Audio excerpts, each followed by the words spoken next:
Bismillahirrahmanirrahim. Assalamualaikum warahmatullahi wabarakatuh. Alhamdulillah tadi kita sudah dengarkan bersama lagu 17 Agustus. Kita baru saja memperingati hari apa kemarin? Hari kemerdekaan, yaitu setiap tanggal 17 Agustus ya. Baiklah anak-anak sekalian, pada kesempatan kali ini kita akan melanjutkan pembelajaran yang berjudul bersama teman di sekolah ya. Apa kabar semuanya anak-anak? Sehat walafiat ya? Alhamdulillah. Semuanya sudah mandi, sudah sarapan, tentunya sudah sholat subuh ya tadi pagi ya. Alhamdulillah. Baiklah. Nah, pada kesempatan ini kita akan melanjutkan pembelajaran tematik ya. Ternyata ketika kita bersekolah, makanya kita disekolahkan oleh orang tua kita ya. Kita bisa belajar banyak hal di sekolah ya. Banyak hal belajar di sekolah. Yang pertama adalah ketika kita di sekolah itu kita belajar disiplin yang pertama ya. Disiplin. Jadi setiap pagi ya kita sudah siap-siap mandi, sudah berangkat ke sekolah dan seterusnya ya. Sampai waktunya belajar kita belajar dan waktunya istirahat kita istirahat. Nah, itu belajar disiplin ya. Disiplin setiap hari kita dididik disiplin di sekolah. Kemudian di sekolah kita juga belajar interaksi ya. Berinteraksi itu kita lakukan dengan banyak orang di sekolah ya, dengan berbagai macam latar belakang siswa di sekolah kita bisa berinteraksi. Kemudian kita juga belajar bekerja sama atau kerjasama di sekolah. Kemudian di sekolah juga kita akan belajar keterampilan belajar ya. Keterampilan belajar itu misalnya keterampilan menulis, membaca, berhitung ya. Itu kemampuan keterampilan dasar untuk kita melanjutkan pendidikan berikutnya ya. Jadi dilatih keterampilan belajar itu kita dapatkan di sekolah ya.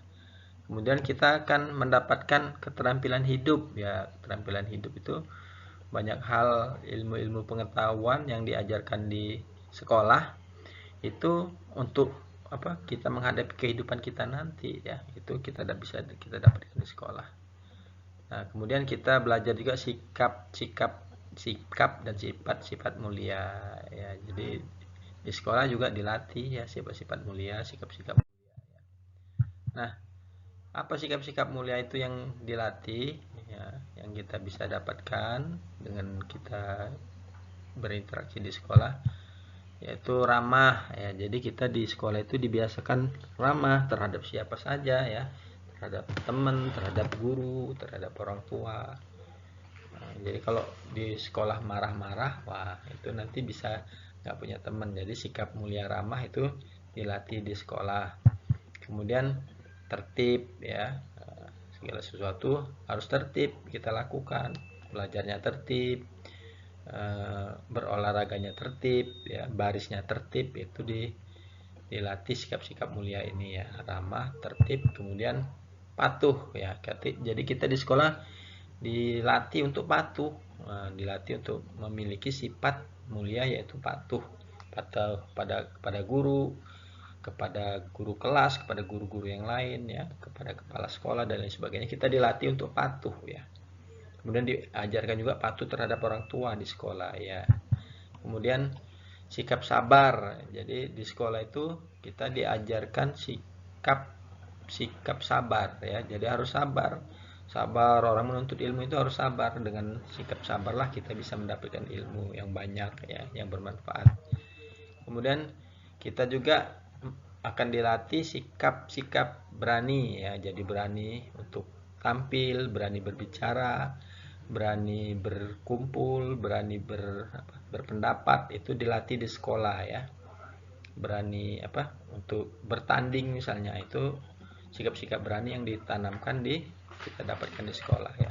Kemudian sayang terhadap sesama. Jadi dengan di sekolah, bersekolah kita sayang, akan muncul sifat sayang terhadap sesama. Kalau kita sering bersama ya, itu akan sayang kita dengan orang yang selalu dalam susah dan duka, kita bersama itu akan menimbulkan rasa sayang. Kemudian di sekolah juga akan dilatih sikap siap untuk memimpin ya. Jadi siap memimpin temannya secara bergantian, atau kita juga harus siap dipimpin oleh teman kita. Misalnya teman kita ditunjuk jadi ketua kelas, kita ya harus siap dipimpin oleh ketua kelas ya. Begitu juga ketika kita jadi pemimpin ya, pemimpin kelompok, pemimpin kelas, ya kita harus siap. Jadi siap memimpin dan siap dipimpin. Nah, ini sikap-sikap mulia ya. Kemudian ternyata menuntut ilmu itu ada keutamaannya ya. Keutamaannya apa ya Pak Guru ya? Ya. Keutamaan menuntut ilmu adalah kalau kita di dalam agama Islam itu, Allah akan mengangkat derajat orang yang beriman dan berilmu beberapa derajat, kata Allah Subhanahu wa taala di dalam Al-Qur'an itu. Auzubillahi minasyaitonirrajim, apa? Bisa baca ya. Yarfa'illahu allazina amanu minkum ya. Sesungguhnya Allah akan mengangkat derajat orang-orang yang beriman di antara kamu. Wallazina utul ilma darajat, dan orang-orang yang berilmu beberapa derajat. Jadi orang beriman dan berilmu itu akan derajatnya akan lebih tinggi dibandingkan dengan yang orang yang tidak berilmu atau tidak beriman ya. Nah, Allah akan mengangkat derajat orang-orang yang beriman dan di antaramu, dan orang-orang yang berilmu beberapa derajat ya. Oke. Kemudian menuntut ilmu di sekolah terutama ya, dan di mana saja kita menuntut ilmu itu ada adab-adabnya, supaya apa? Supaya ilmu kita itu kita dapatkan dengan mudah dan berkah.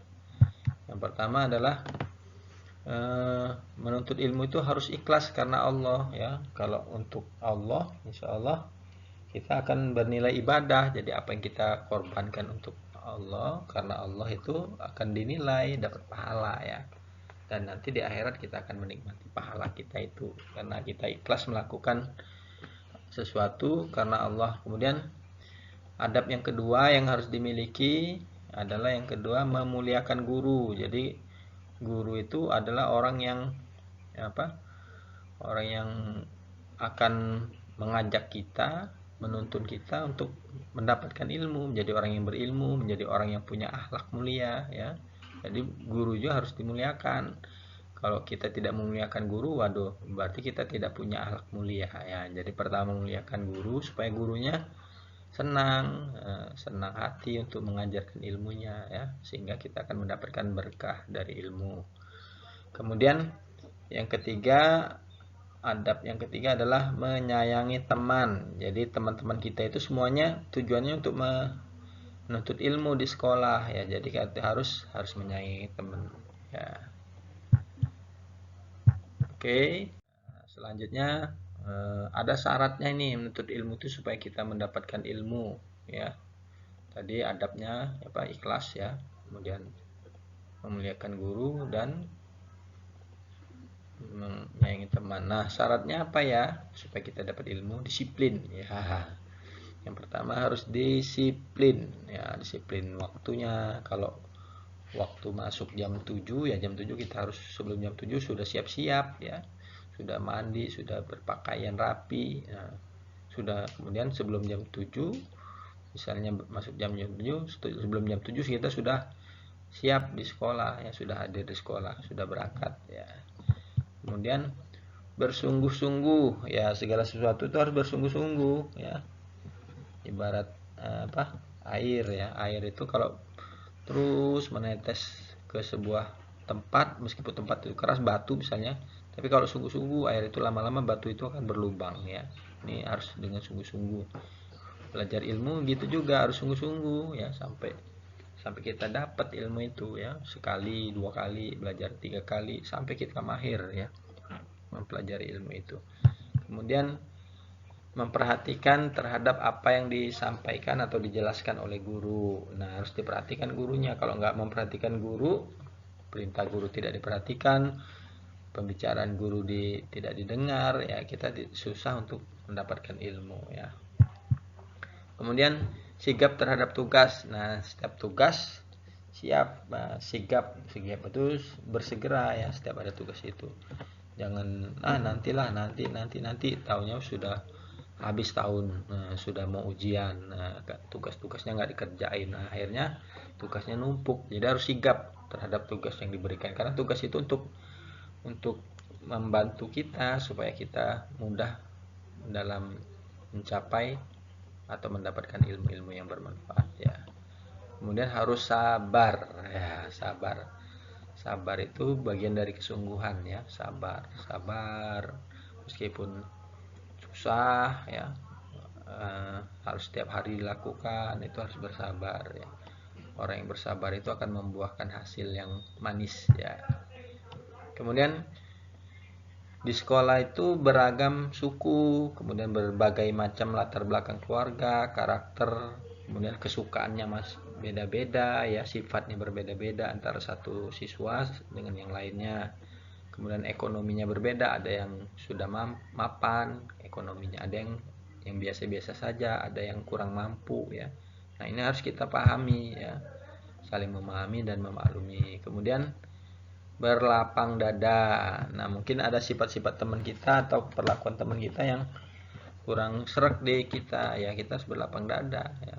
Kalau kita tidak berlapang dada, waduh, susah kita belajarnya, hatinya susah, nggak enak belajar ya. Jadi harus berlapang dada dalam berbagai kondisi ya. Kemudian bertenggang rasa. Tenggang rasa itu ya saling membantu dengan teman-temannya, jangan cuek aja ya.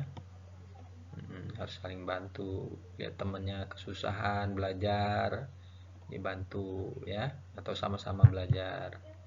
Kemudian menerapkan akhlak mulia. Nah, berteman di sekolah itu bisa dilakukan secara bersama-sama, itu kita bisa rukun ya kalau kita ada di sekolah itu. Nah, rukunnya karena kita ketika di sekolah itu banyak hal yang kita lakukan bersama ya, piket misalnya, piket bersama, kemudian belajar bersama di kelas, atau kemudian belajar kelompok ya, itu bersama. Kemudian melaksanakan tugas ya, itu kita harus rukun ya, rukun kompak ya, dalam setiap kegiatan piket, kegiatan belajar, kegiatan tugas, kemudian bermain. Ketika di sekolah kita bermain harus rukun dan kompak, jangan ribut, jangan berantem ya. Oke, nah pada kesempatan ini kita akan coba ada kalimat perintah. Biasanya kita sering mendengarkan perintah dari guru, perintah dari orang tua. Nah, kita kali kesempatan ini akan mencoba memperhatikan apa yang disebut dengan kalimat perintah. Kalimat perintah itu contohnya, tolong ambilkan buku itu. Nah, ini termasuk kalimat perintah ya. Ada kata-kata tolong, minta tolong, itu sebenarnya perintah yang bentuknya halus ya. Kemudian misalnya lagi, diambilkan baju di lemari kakak ya. Nah, itu perintah juga ya. Minta tolong atau perintah itu hampir sama ya. Nah, minta tolong itu sebenarnya kalimat perintah yang halus ya. Bagus, orang akan senang melakukan perintah kita itu kalau kita dimintai tolong ya. Kemudian ada yang lain, tutuplah jendela kamar kakak sebelum tidur. Nah, ini juga kalimat perintah. Kemudian ucapkanlah bismillah nah sebelum makan. Nah, ini juga kalimat perintah. Dan seterusnya ya, bukalah pintu, kerjakan PR-mu. Nah, kemudian dengarkan nasihat orang tuamu. Nah, di antara ciri-ciri kalimat perintah itu biasanya kalau di tulisan ada tanda serunya ya. Ini tanda seru itu tanda ini tanda seru. Nah, ini adalah ciri-ciri kalimat perintah ya. Nah, untuk memerintahkan orang lain untuk melakukan sesuatu yang kita inginkan ya. Oke, dan kita pada kesempatan ini kita mengingat-ingat sila-sila Pancasila. Kemarin sudah sempat belajar tentang sila-sila Pancasila. Sila yang pertama apa? Ketuhanan Yang Maha Esa. Nah, ini lambangnya ada bintang. Nah, yang di tengah ya. Kemudian sila yang kedua, kemanusiaan yang adil dan beradab. Nah, kalau kita sekolah, kebetulan kita selama 1 tahun lebih ini sekolahnya jarang upacara ya, nggak pernah masuk ke sekolah. Jadi kalau waktu upacara ini sering dibaca ya. 1, Ketuhanan Yang Maha Esa, lambangnya bintang. Kedua yang ini ya. Ya, kemanusiaan yang adil dan beradab ya, rantai. Kemudian persatuan Indonesia, lambangnya apa ini? Ya, pohon beringin. Kemudian yang keempat dari sini ya, 1, 2, 3, 4 ini kerakyatan yang dipimpin oleh hikmat, kebijaksanaan dan seterusnya ya. Ini dilambangkan dengan ya kepala banteng ya, bukan kepala sapi ya, kepala banteng. Kemudian yang kelima terakhir adalah padi dan kapas, keadilan sosial. Oke, ya diingat-ingat ya. Bintang, rantai, pohon beringin, kepala banteng, dan padi dan kapas. Oke, sambil ingat-ingat.